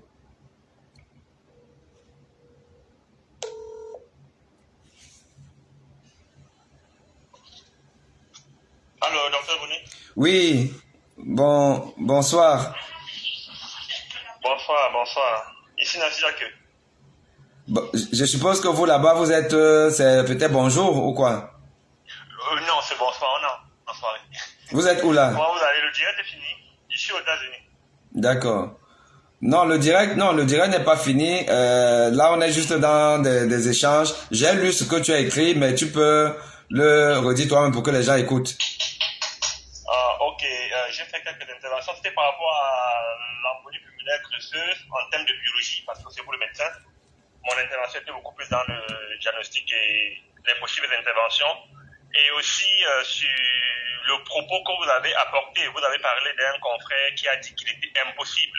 Déjà, c'est un terme qu'on utilise pas en science. Absolument. Il a dit qu'il était impossible qu'elle soit causée par les membres supérieurs. Et en parcourant votre page et en fouillant un peu la littérature, j'ai vu une recherche que j'ai partagée avec vous, qui est même partagée avec quelqu'un d'autre. Et si vous lisez la recherche, j'ai fait une capture où j'ai encerclé le passage en question, mais je n'ai pas vu comment vous postez ça. Il y a quelqu'un qui a fait une recherche sur les embolies, et parmi les patients, parmi les sujets qu'il avait dans sa recherche, il y en avait qui effectivement n'avaient que des fractures de membres supérieurs. Donc, on ne peut pas dire qu'il est impossible qu'une fracture du membre supérieur cause une embolie pulmonaire grosseuse. C'était déjà la première intervention. Donc, je pense que votre avis, comme on a dit, nous sommes des scientifiques, on donne des avis, on donne des probabilités. Votre avis, c'est un avis éclairé. Vous ne dites pas que c'est absolument, mais vous dites qu'il y a de fortes chances. Ouais. Il y a de fortes chances par votre avis éclairé et par tous les éléments que vous avez apportés que ce fut une embolie pulmonaire graisseuse. Donc, si déjà, et ma première intervention, c'était déjà le diagnostic, parce que pour pouvoir soigner quelque chose, il faut pouvoir le diagnostiquer. Si on n'y pense pas, si on n'y pense pas, on ne cherche pas. Absolument. Donc, du coup, on n'anticipe rien. Or, là, dans vos lives de la veille, la plupart des questions qui revenaient, c'était qu'est-ce qu'on pouvait faire, parce que c'était un peu présenté comme une fatalité. Ça veut dire, dès l'instant qu'on a une embolie pulmonaire grosseuse, il n'y a plus rien à faire. Et je voulais juste dire, après quelques lectures, qu'en fait, il faut déjà soupçonner, parce que comme je vous dis, il faut déjà avoir l'expérience pour penser que bon, vu le temps que le patient a mis avant d'arriver à l'hôpital, vu les conditions dans lesquelles il était transporté, vu l'état dans lequel il est arrivé, peut-être, il faut déjà prévenir l'éventualité d'une embolie pulmonaire grosseuse. Donc, il y a des petits examens, même si on n'a pas des scanners sophistiqués, on peut faire des examens d'urine, on peut faire un examen poussée d'urine dans lequel on cherche les cellules graisseuses. C'est un indice très pertinent. Et une des interventions que j'ai lues, c'était de juste placer un filtre sur la veine cave. Je ne sais pas si c'est très compliqué comme procédure, mais c'est aussi quelque chose qu'on pouvait faire pour empêcher justement que ces cellules-là n'arrivent jusqu'au cœur et provoquent tous les dégâts. Donc, dans tous les cas, moi je pense que votre diagnostic, je pense que la majorité des personnes y ont adhéré, sans orgueil ni amour propre. Les médecins même qui ont traité le jeune homme peuvent se dire, tiens, peut-être on aurait dû y penser. Et bon, c'est arrivé, maintenant tout ce qu'on peut faire c'est essayer de retenir les leçons et puis d'éduquer les autres. Absolument, tu as parfaitement raison, ce d'autant plus que on n'est pas dans un premier cas connu, médiatisé. Je ne sais pas si tu as suivi cet épisode-là. Il y a le patron du collectif des avocats du MRC, hein, c'était Maître Swap. Maître Swap, et à l'époque, comme je dis encore, à l'époque, personne, enfin, à ce que je sache, à l'époque, personne n'est venu avec la possibilité justement d'une embolie pulmonaire grosseuse parce qu'il fallait y penser. Tout à fait. Il fallait y penser. Tout à Donc, dans ce cas, je ne veux pas être long, on a décidé de focaliser juste sur l'essentiel. Il y a les gens qui sont plus intéressés par les histoires croustillantes, mais dès l'instant qu'on parle d'un décès et que le décès a eu lieu à l'hôpital, j'ai aussi une remarque sur le communiqué de l'hôpital dans lequel ils admettent que c'est en cours d'opération qu'ils décident de faire la ponction au niveau de la hanche. Je ne suis pas chirurgien, mais je sais une chose, une chirurgie, ça se prépare et c'est carrément robotique. C'est carrément robotique. Donc, quand on prépare une chirurgie, c'est par rapport à ce qu'on doit faire. Et si en cours de chirurgie, si c'est en cours de chirurgie qu'on décide de notre opération, je me pose des questions sur les conditions dans lesquelles elles ont été opérées. Je veux dire, s'ils ont fait une radio avant d'opérer, je ne comprends pas que c'est au cours de l'opération qu'ils ont constaté que l'eau s'était émietté. Je ne sais pas si c'est votre contrôle.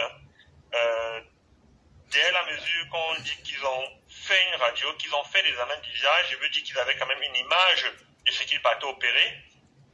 Je ne comprends pas beaucoup que ce soit en cours d'opération qu'ils constatent que l'eau s'était émettée et maintenant qu'ils décident, je ne sais pas, sous l'urgence, sur une collecte ou bien, je ne sais pas si c'était la meilleure. J'aurais même aimé que ces autopodies nous disent si c'était la meilleure chose à faire dans cette situation-là. Si c'était la meilleure procédure à faire, d'aller immédiatement refaire une autre incision dans un autre endroit pour prélever un morceau d'os et remplacer là où c'est cassé. Vu que ce n'était pas déjà prévu au début de l'opération, nous avons le droit de se poser des questions sur les conditions, même les conditions aseptiques, les conditions en termes de protocole dans lesquelles ça a été fait. Mais excellente, excellente remarque. Ça me permet même de rebondir sur quelque chose que j'avais oublié, où je vous ai dit que j'ai posé la question donc à l'un des 5 orthopédistes parisien. Et celui-là parce que il suit l'histoire. Donc il a vu les radios qui traînent. Je dis en toute honnêteté, moi j'ai pas vu un poste, bon je regarde pas trop, j'ai pas vu un poste où on nous montre la radio de l'hôpital de la Caisse. Donc la fracture en elle-même. Mais apparemment, d'après cet orthopédiste, il dit que la texture de la fracture, le positionnement des os est tel que il n'y avait pas urgence à opérer. Ça, c'est ce qu'il a dit. Il a dit que ça pouvait se gérer autrement. Ça, c'est ce qu'il a dit. Bon, moi... Effectivement, je peux vous la partager, mais si c'est la même radio que celle que j'ai vue, je ne peux pas confirmer l'authenticité. Parce que j'ai vu une radio qui circulait, et effectivement, sur la radio qui circule, je ne vois pas de membres émettiers. Il y a une sorte de double fracture, il y a peut-être détachement, mais comme je dis, je n'ai pas vu d'émiettement, ça n'avait pas l'air émietté. Mais déjà, si on veut, pour éviter de jeter des soupçons, pour ne pas donner tout à fait à d'autres experts, tout à fait. Je prends juste le communiqué de l'hôpital. Dans leur communiqué, ils précisent clairement qu'ils ont fait des examens d'usage. Donc, on leur accorde le bénéfice du doute. Ça veut dire qu'ils ont fait les examens qu'il fallait. Bon, je me dis qu'ici, ils ont fait les examens qu'il fallait. Ça veut dire qu'ils avaient déjà une idée de l'état de la fracture avant de commencer l'opération. Donc, c'est un peu paradoxal que dans le communiqué, on lit que c'est en cours d'opération. C'est bien écrit dans leur communiqué.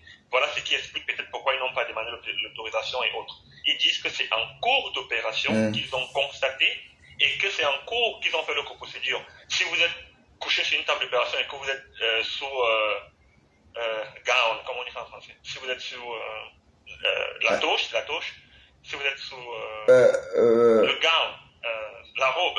Ah oui, la robe opératoire, oui. Voilà, et que l'ouverture a été... le champ opératoire. Le champ opératoire. Effectivement, sur le bras. Imaginez, docteur, tout ce qu'il faut faire pour aller créer un nouveau champ opératoire. Là. Absolument. Est-ce que dans ces cas-là, les conditions aseptiques sont respectées? Absolument. Absolument. Donc, question pertinente. C'est toutes les questions qui viennent et qui nous enseignent encore sur le besoin de responsabiliser, parce qu'ils font un travail remarquable. Je ne suis pas en train de jeter le propre sur le personnel médical ou que ce soit. Ils font un travail remarquable avec le peu de matériel qu'ils ont, mais quand les cas pareils arrivent, il faut effectivement sortir des responsabilités, mais faire en sorte qu'on apprenne quelque chose et qu'on fasse en sorte que ça ne se répète plus. Voilà pourquoi justement nous saluons tous les interventions des gens, des experts, parce que vous êtes un expert à votre domaine et cette intervention-là ouvre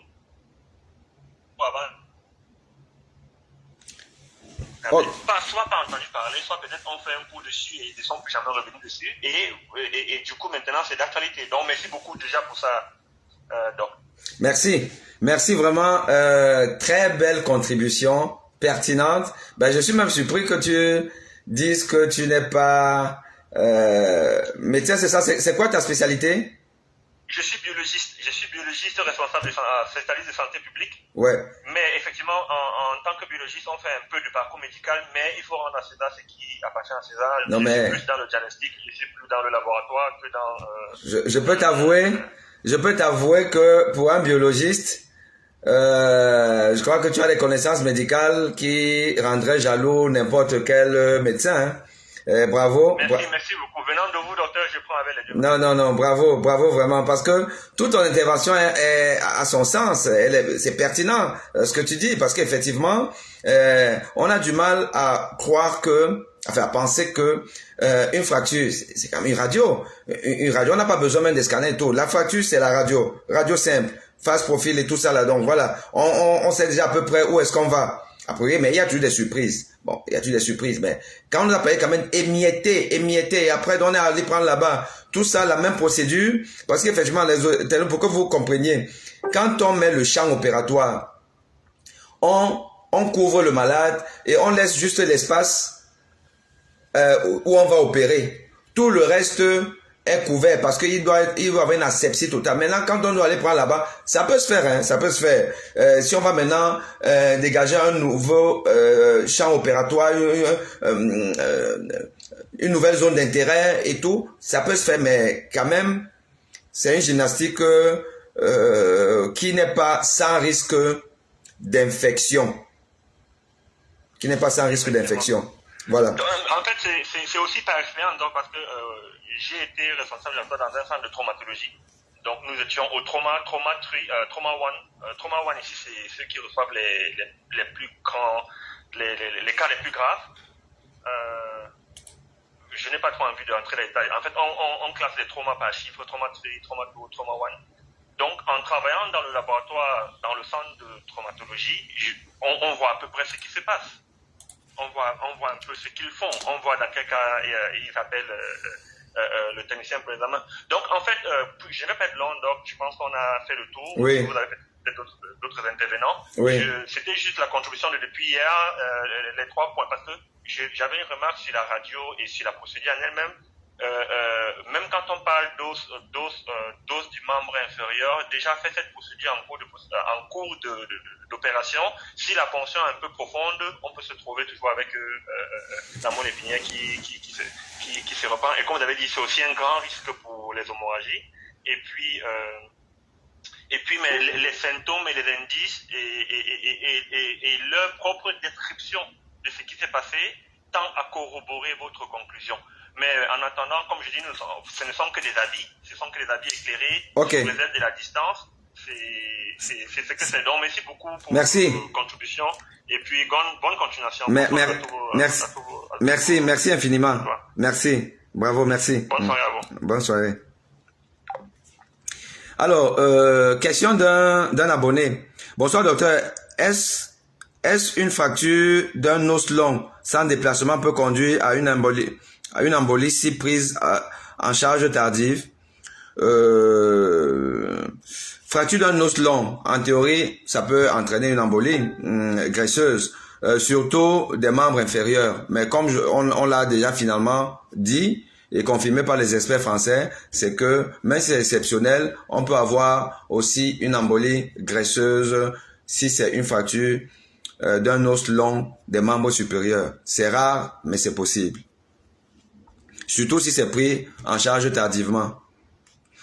Un accident de voiture contre piéton sans blessure sur les membres inférieurs, c'est normal? Bah écoutez, comment vous pouvez poser une question comme ça? Mais ça dépend de la zone d'impact. Ça dépend de la zone d'impact. Pourquoi est-ce qu'il faut forcément qu'il y ait fracture? Si au moment où la voiture vient vers vous et vous faites peut-être vous essayez d'esquiver et en vous protégeant peut-être avec le bras et que l'impact c'est au niveau du bras, ben ça vous prend le bras et en plus parfois il ne faut pas forcément un choc très important, hein. Il ne faut pas que la voiture soit forcément à 120 km/h, à 100 km/h, même à 60 km/h, 50 km/h. Si la zone d'impact est justement l'os. Bon, une fois de plus, moi je ne suis pas orthopédiste, mais personne n'a dit que un accident d'un choc, enfin un choc entre une voiture et un piéton, c'est forcément le fémur qui va prendre un coup ou le tibia. Non, ça peut être n'importe quelle partie. Si l'impact est au niveau de la poitrine, du membre supérieur, ce sera ça. Mais en plus, ça aurait été bien que des orthopédistes nous éclairent ici. Mais docteur, pourquoi ne pas prévenir tout ceci dans une telle intervention? Parce que ici en Europe, quand une opération est aussi complexe, je pense que vous l'avez dit, et disons compliquée, on réunit tous les chirurgiens et chacun a son rôle à jouer pendant l'intervention.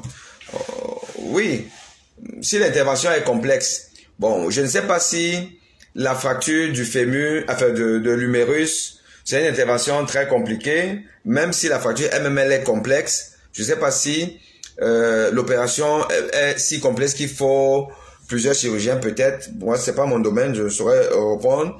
Mais une fois de plus, tout part déjà du bilan diagnostique. Et le bilan diagnostique, c'est l'imagerie, la radio. Et une fois de plus, on dit que la radio, telle que on l'a présentée, si c'est sa radio, il y a un expert qui a dit que, bon, pour lui, il n'y avait même pas urgence à opérer. Voilà, donc je peux pas dire plus.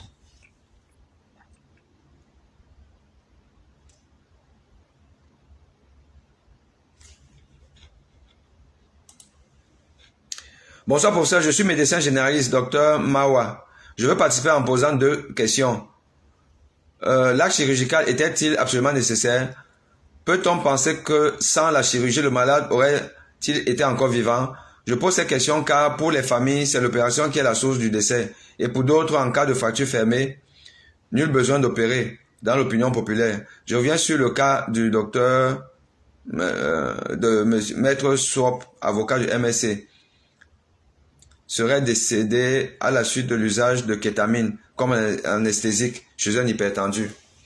Bon, c'est les orthopédistes qui peuvent répondre à ça. Moi, je suis cardiologue.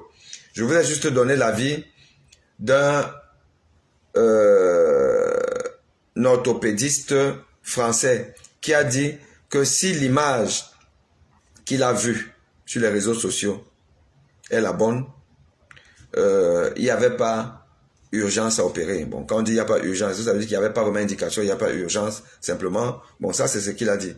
Moi, je peux pas dire, j'ai pas la qualité pour dire si vraiment il fallait opérer ou pas. Est-ce que c'est l'opération qui a été la cause ou pas? C'est l'autopsie, une fois de plus, qui est le juge de paix. J'espère qu'il y aura autopsie.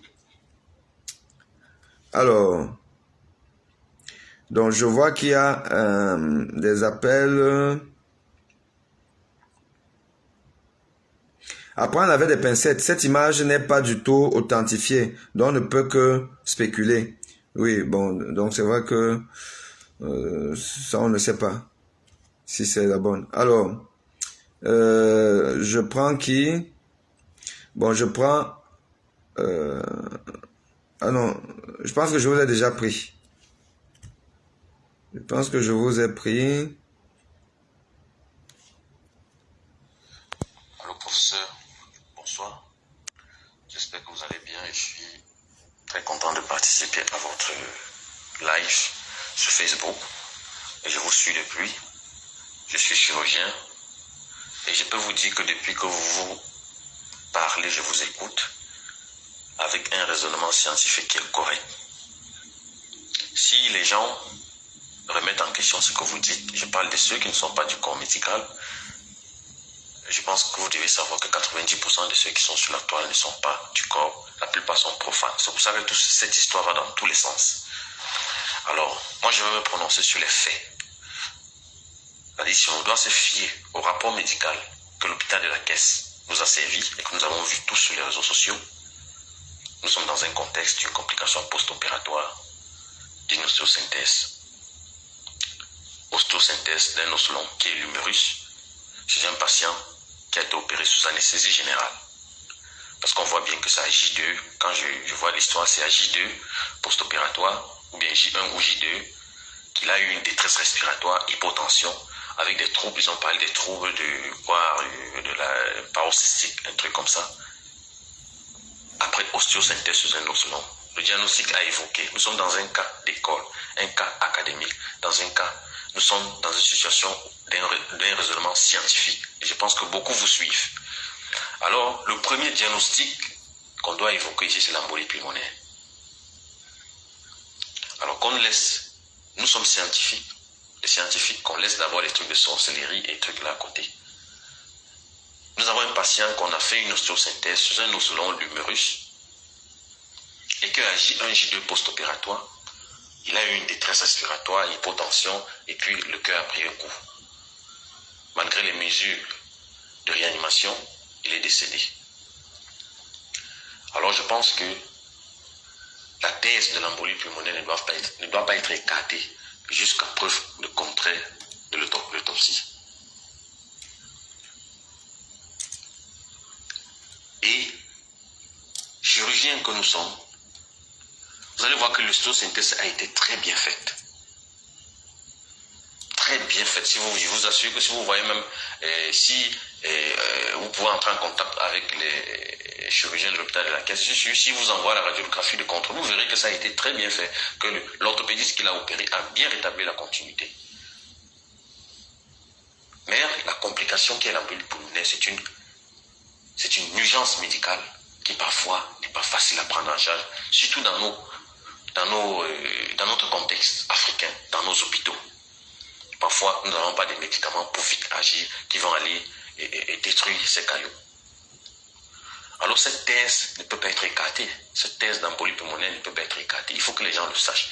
Il faut que tous ces profanes qui sont là comprennent la logique que vous êtes en train de donner. Mais que cette logique ne fait pas en sorte qu'ils aient peur d'aller dans les hôpitaux. Si vous êtes souffrant, allez dans les hôpitaux, on va vous soigner. Il y a des compétents, il y a des excellents chirurgiens au Cameroun. Alors la thèse maintenant que j'ai vu, vous avez développé, qu'un orthopédiste a donné une thèse, que peut-être c'est au moment de prélever le greffon et qu'il peut avoir une lésion des gros vaisseaux. Mais je vais dire à cet orthopédiste que la crête iliaque, elle est très superficielle. C'est là où on fait le greffon. C'est là où on prélève le greffon. Elle est très superficielle. On n'a pas besoin de trop disséquer.